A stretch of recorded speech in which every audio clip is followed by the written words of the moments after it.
Maten. Hallo? Hallo? Hallo? Hallo? Nei, men Nei vel, hvordan går det? Ylvis-brødrene? Jeg følger med på Periscope. Gjør dere det? Man. Yep. Og så kom dere hit. Det er litt... Dere har vært der hele tiden. Det er dere- Hvordan går det med hovedbøtten? Det går det ganske dårlig. Nei, det går egentlig veldig bra. Jeg har spist veldig mye av den. Men Bare ikke det er jo en 6-mannsbøtte. Men du, så hvis du skal på en måte få det... Jeg skjønner at du har spist mye av det, men det er jo mye fluids oppi der. Kanskje Ja. du skulle tatt en liten... Suppe. Jeg har prøvd å suppe også. Den er så sterk. Og den er sterk. Og den her er enda sterkere. Den er helt grusomt sterk. Hvordan humøret da? Jeg begynner å Jeg ser at du damper litt kjenne toppen. det. Ja. Jeg begynner å kjenne at jeg har spist litt. Men er det noe kvalme, eller?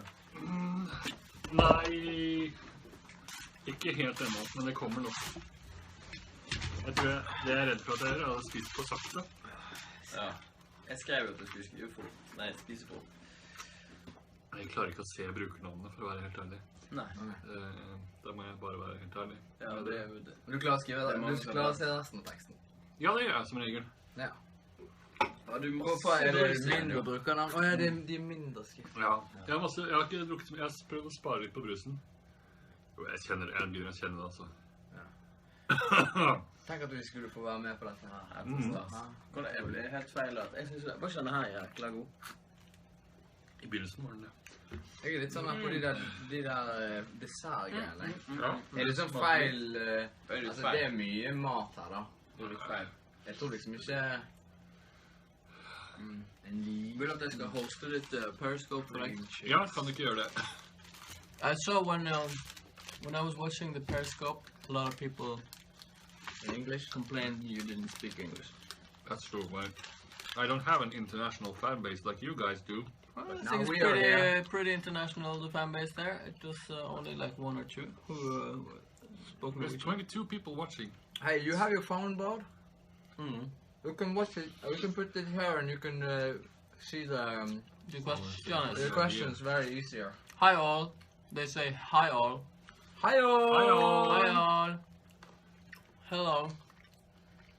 Are you hungry also? No, we're not. Because we just went eating at a great restaurant where they have just the perfect amount of food and it was very, very good. What did you have? Hamburger or this? Hamburger? Hamburger. Hamburger. Oh, this? Yeah. Yeah, this is what is most full, fills me up the most because of all the bread. Yeah. Yeah. Oh, this is hard. Bun. The bun. The burrito. I'll wait a bit. No, I should just do it now. How much do you think you are going to Indulge. eat? I don't know because it's... Ow! Fuck. I think it's hard to see Hard how to much see. I've eaten. Yeah. Yeah, because this is very disappointing. Yes. This is also pretty It's very disappointing. good appointing. This is good appointing. Disappointing. Yeah, disappointing. This one is disappointing. Yeah. And the chicken house. It's a medium appointing. Disappointing chicken. Mid appointing. This is pretty good. Yeah. And you started a hot cake. How was the hot cake? I don't know. It's I don't know. So everything chili. starts to mix up now. kind of. It's Kind of. chilly. Smiley face. That's not a question. Oi, oi, oi, oi, oi. No. Turn down the volume. No, it's not on. It's not a lot of action in the comment section. Nope. Step up. Jeg er ambivalent til hele opplegget. Hele prosjektet, men det har vært hele prosjektet fra begynnelsen av. Hele programmet, eller bare denne biten? Programmet. Ja. Det hjalp jo ikke når jeg hørte at bilen din var blitt stjålet. Nei, jeg har ikke snakket Hva med var det som skjedde med den bilen? Altså, fortell nå. Hva var det som skjedde med bilen? Jeg har ikke etter Hva? Den ble den stjålet. jeg skulle kjøre til Korea Ja. fra Oslo. Ja. Så har jeg kjørt ned til Tyrkia. Og videre bortover, gjennom alt mulig. Tenkte jeg når jeg var litt utenfor Vladivostok at det var gøy å ta den transsibirske jernbanen litt. Så jeg betalte en russer. Jeg betalte en russisk mann tusenvis av kroner for å kjøre. Ikke tusenvis, 40 000. 40 000 av kroner for å kjøre bilen min til Vladivostok. Og så ga jeg han pengene, ga han nøklene og bilen, og så kjørte han av gårde. Det var ingen alarmbjeller på dette tidspunktet som Ja, det var høye hodet ditt. Hvis du går til en barnehage med en pose med... Det var ikke alarm i hodet mitt, men det var en alarm i bilen. Eller en GPS-tracker, men den kuttet av den strømmen til. Det er sikkert helt tilfeldig. Fra et 20-ståsted, så var det smart gjort av han. Men det er jo som å gå til en barnehage med en pose med seigmenn. En åpnet pose med seigmenn og si, hei, her får du en 10, kan du ta vare på den over helgen? En pose med seigmenn og en 10? Hvorfor skal du ha det? Nei, det er jo ditt konsept. Du gir dem det de vil ha, pluss litt penger. Ja, sånn da. Ja. Ja. Det er for de barn i den barnehagen. Men hvis vi et øyeblikk her ser bort fra den enorme mengden kjeft du får, og de økonomiske represaliene som må komme fra det amerikanske eide Discovery-systemet. Ja. Klarer De du er ikke så nate på sånne økonomi. Nei. Men klarer du å liksom... Det må jo ha vært en fantastisk dag for han fyren da, som lever oppe i Sibirsk der og har det ganske traurig. Ja, han har Kommer fått det en gudegave? splitter ny bil og 40 000 blanke norske. Er det en lang gudegave vi ser da? Kommer jeg gående der og skal... Han hadde sikkert en drøm om en lang gudegave som skulle komme. Ja.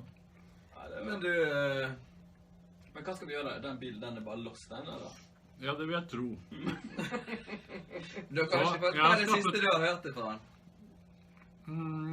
For greien er at... Han skulle bruke 5 dager på å kjøre til Vladivostok, Ja. og Hvor lang tid brukte dere? med toget, det Ja. tok altså 5 døgn. Ja, nettopp. Så dere skulle komme frem samtidig, da? Ja, cirka. Kom frem samtidig.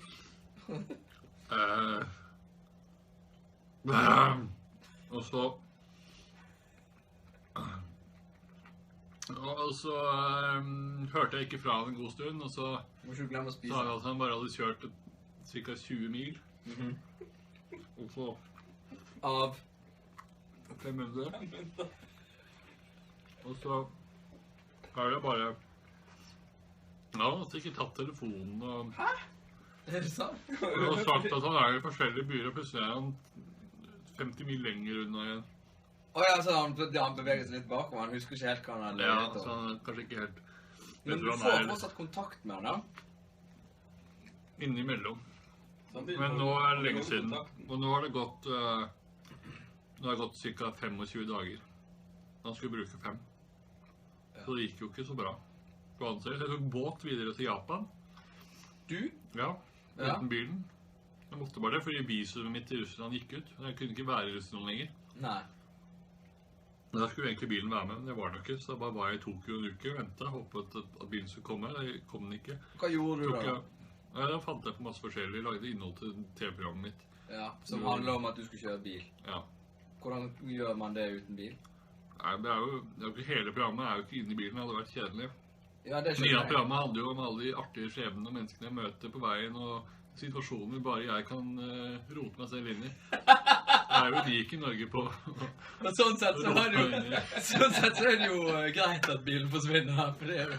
Det passer jo bra, man skulle tro det var skrevet inn i programmet, men det var det ikke. Nei, det var ingen som hadde skrevet inn den lille utgiftsposten der. Nei, Nei. det var en knall i det da. Ja, det var knall i det. Gjør du det? Er det på Han mange... kan gjøre en karriere i TV, han som stjal bilen også. Han kan litt om dramaturgi. Setter du din ære i å være Norges beste på å rote deg bort i kunstige situasjoner? Hvordan er det? Ja, det er jo et mål. Er det flere i familien som Tenk går på det her? når han skal bli far. Tenk når han får barn. Ja, Mm. vi får nå se. Det er gøy å ha en far som er Som roter seg norgesmester opp. i å rote seg vekk i situasjoner. Det kan, Nå skal vi på ferie med pappa. livet mitt kan bli en sitcom Ja. da. Hvis jeg får 5 barn og blir alenefar. Ja. Jeg tenkte jeg skulle prøve på det været. Ja, det synes jeg du skal. Skål. Nei, jeg synes at... Det er litt fett. Det er fettlag rundt. Det er fett. Altså, når du kommer øst for Sverige, så er det Men mye har ikke fett. du vært i Kirgisistan? Var ikke det mye fett der da? Jo, Det synes jeg husker fra Kirgisistan. det var mye fett der, og mye hest. Hest og fett, ja. Er det noen regler som regulerer dette her fatet her? Jeg ser jo det er mye bein. Ja, at jeg må gnage inn hele beina. At du burde regnspise det litt grann, tenker jeg. Min bestemor hadde jo slengt deg full i drit. Ja. Hvis hun hadde sett dette her. Må du ete opp, Magnus? Du kan ikke la slintre den ligge her på fatet sånn som dette her. Can you speak in English, please? Slintre! Slinters. Eat the Slinters. slinters, please. What's the time in your place? I don't know. It's 20:46, and 20 is the same as 8 for you American. Jeg har snart hjulpet til noe voldsomt med denne her. Ja, det er bare godt. Nei, hvordan kom dere over denne elleville mukbang-tradisjonen da, gutter? Det var jo dere som ga meg dette oppdraget. Det var jo vi som ble sittende og se på YouTube i går da. Og Google, for vi skulle finne på ting å gjøre i Korea. Og der poppet det opp. Ene etter den andre. Mukbang. Jeg vil jo anbefale for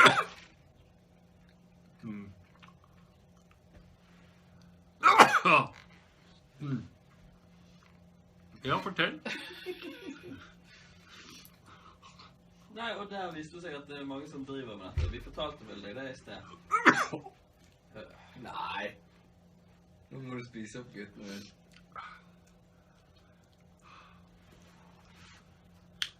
Denne, har du smakt på det der greiene der? Kimchi og sånn, ja.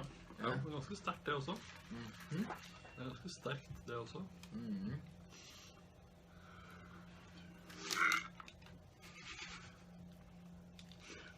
Blueberry! Dessert allerede. Nei, en mellomdessert. Hæ? Får vi prøve litt. Er blåbær det eneste dere har? Nei, vi har strawberry over, så har jeg spist litt på den cream cheesen. Så. Jeg tar blue, ja. Jeg så på et klipp av noen oppe i Tromsø som smakte på surseil i går. Åh, Og de... sushi-klaus. Nei, men nesten. Og da ble jeg veldig... Det er veldig viktig at du ikke faker noen av reaksjonene dine nå. For det var dårlig? Nei, det var ikke det, men man ble hele tiden sittende og lure. Og de var en sånn gjeng, så de skulle liksom... De hadde litt moro. Jeg prøver å være casual, men det er ikke så lett. Du må prøve å være casual. Det må du Dette var prøve. jo en oppvekker. En opptur, eller? Ja, en Var det opptur, ja. litt kjekt å komme inn i den? Jeg er litt annet landskap enn store kjøttlandskapet. Ja. Så det var fint. Hva er det slags landskap du er i nå? Det søte dessertlandskapet. Kan jeg pitche en idé til en sketsj for dere to? Ja. Som jeg har? Det er en slags parodi på Chili Klaus. Eller det er en slags en Chili Klaus-aktig karakter som har et Chili Klaus-aktig program, men i stedet for å smake på chili sammen med en gjest, så smaker de på ting som er veldig, veldig søtt.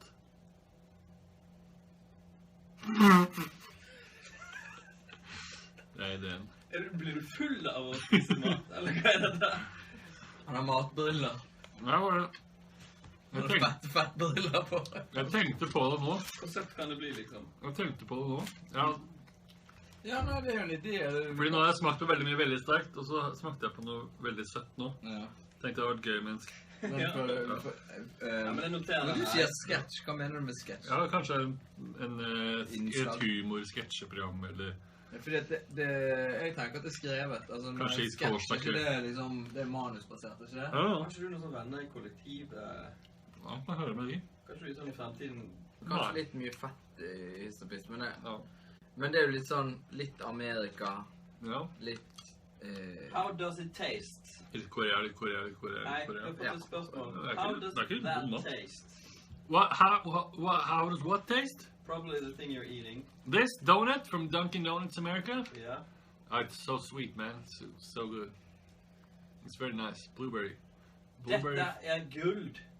Ja, er det David Batra? Nei, det er Mayex 87. Ok. Yeah, it's the donut she wants to know how. Hvorfor får ikke Berit og Vegard noe mat? Jeg har allerede spist, jeg har spist så, Også dette segmentet av programmet ditt. men dette, men jeg tror at hvis det er et 35 Hvis det er 35 seere her, så er det fortsatt billigere per seer enn Choco Switch var. Ja, det tror jeg. Ja. Hvor mange ser har Choco Switch opp i nå? Du, det har ikke jeg sjekket på 5 år. Nei. Nei. Skriv gjerne inn i kommentarfeltet, det er sikkert noen som kan sjekke det. Skulle dette bli en sånn ransakelsesprosess? Nei. Ja, det kan. Jeg trodde det skulle være bønnespire, men dette er jo Sopp? bare veldig mye sopp. Jeg tror det er en soppespire. Mm. Eller en soppefamilie, faktisk. Det er en storfamilie med sopper. Dra opp den, så folk får se. Ja, det var opp, men så av. Jeg synes jo soppen er jo Se her, denne er litt grei. Ja. Har vi en Den, grei soppen? ja, den er litt fin, denne. Der skal det nå. Soppeklass. Ja, denne går rett. Jeg har allerede en klass i munnen, men jeg kan jo ta en til. Ja, dobbeltklass. Du kan bare ta et. Du kan ta et. Bøtte klar, eller? Ja, det er bøtte det der. Nei, vel. Ja. Nei, for du får den bøtten. Har du sånn, det er ikke sånn do med sånn spyling, er det? Skal du ha bøtte? Nei, det er selvfølgelig ikke spyling i doen. Nei, jeg har ikke spilt på en uke. Nei, jeg mener ikke sånn spyling, men sånn oppi ræven spyling. Nei. Hæ? Ta sparebluss Ja. vekk. Jeg setter den på lading. Kan ta sparebluss. Hæ? Hva? En del sånne animasjoner i overgangen, sånn transition-overgang og sånt. Så bakgrunnsoppdateringer fra ulike apper, er det ikke det? Jo. Helt greiene. Hæ? Jeg synes den var helt sykt god. Ja. Han var jo kjøpte den, det må vi huske. Hvem? Nei, Kjøtt. den søte Come to Mexico, please. 3. 3? Kolon 3. Hva slags smil er det? Kolon 3? Ja, jeg vet ikke. Sånn. Det er sånn Family Guy-smil. Har du ikke det? Sånn. Ja. Jeg smilet rett her. Ja.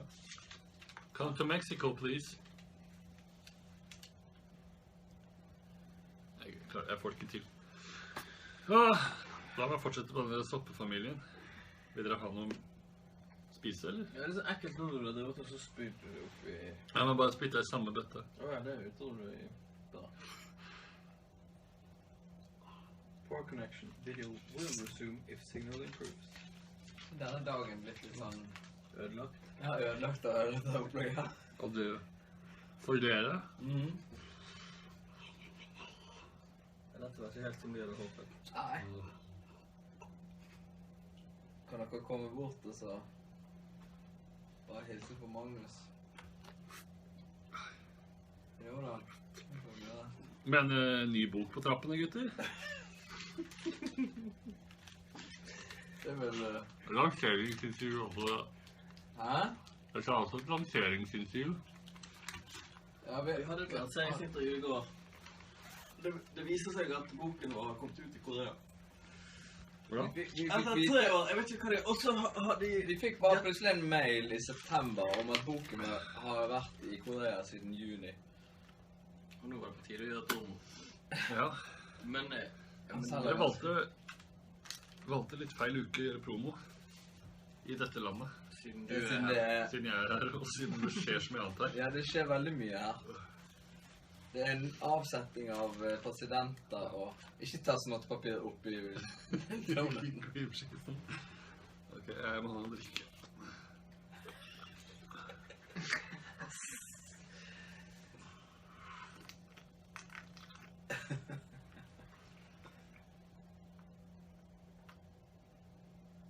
Det er bra du har dame fra før.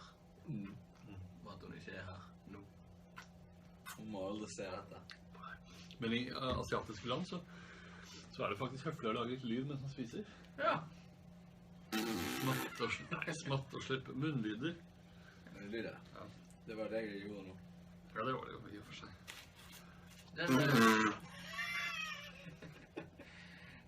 Er det en kimono du har på deg? Er det fra hotellet, eller? Det er ikke sånn... Det er hotellets. Ja. Er det ikke litt digg å bli ferdig med noe? Sånn at det ser liksom clean. Ja. Hadde ikke det vært litt kult å bli ferdig med dette? Ja. Ja, i stedet for å ha litt av alt. Jeg er jo ferdig med burgeren. Du er ferdig med burgeren. Da har vi en burger som kaste det som Tenk det, folkens. Han har spist en hel burger. Og litt av den andre. Ja, men hvorfor gjør du? Hva du angriper dette? Du tar liksom litt her. Ja, men Og så det er fordi... tar du en sånn kvart sånn. Og så litt... Du, han det er ser ut som ferdig du ikke har til å begynt på noen spise ting. nesten hele den. Ja, det var bare klistret. Ta litt bønner, og de er gresshoppene, eller hva det er. Du har ikke vært borte i... Du må jo bli ferdig med noe. Der røkte en donut. Der røkte en Sant? donut. Nå er vi... Ja. Den Det da, som er, da. klarer ikke du den da? Det som er at jeg blir lei, Åja. og så vil jeg prøve noe annet for å motivere meg selv. Men er ikke det like så motiverende å bli ferdig med noe? Det kan du si. Se her, vet du. Nå, jeg skal ikke spise, altså. Nei. Du viser Her ligger De det soltørkene. sånne flotte saker oppi her. Ja, hva er det for noe? Denne her synes jeg... Det er noe sopp, det. Altså, skal vi sitte her hele tiden? Kanskje vi skal gå ut igjen, og så komme... Tilbake om et par timer. Du kan jo det.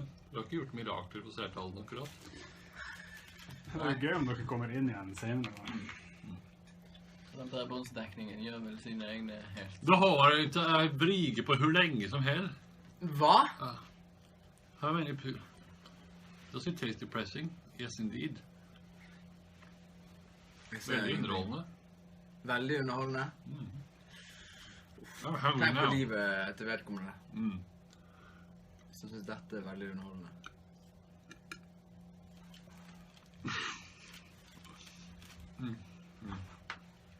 Hva sier de? Jeg er imponert at du klarer å lese det som står på den lille skjermen. Men nå er jeg snart 50, så. Ja. Har du holdt på en time nå? Hva? Hey Bard, your hair looks freaked. Freaked. Ja, Great. student, så det er det. Det er great. Det er great. I spy a little... Thank you, thank you. What about my hair? Your hair is as it always has been. I had to cut my hair. Looks great. Have you bleached also? Oh yes, bleaching also. Yeah. Yeah. First I totally bleached and it was all white. Oh yeah. You know why? You know why he No. cut and for a secret TV program. TV program? Very secret. You guys are back in the business? Oh, that's great, guys. Man, that's great. Man, that's great. So good to hear. How about yourself when you have been driving across the European continent? You cut your hair. I got, dyed it. Is it You dyed it? Yeah, Black. dyed it. Dyed Black, it. Black, yeah, I remember I was... Turkey, yeah. Turkey, that was funny. Yeah. You know, you can But say also to... you cut a bit now and I then? cut a bit. Where? Cut in Turkey as I dyed it, and also a little bit cut in Japan, yes. Just for personal purposes, Yes, this last it's one. getting long. Yeah. And also, you But- can see also the rests from the black hair are dark. Oh, yeah, I can see that. Natural color. Wait, did you dye it in the evening or in the morning? In the morning. I dyed it in the evening. Yeah, that's nice, because you can go back to the man or woman who did it, Yeah. and you can sing song for her. Well, I just died in your arms tonight. Yeah.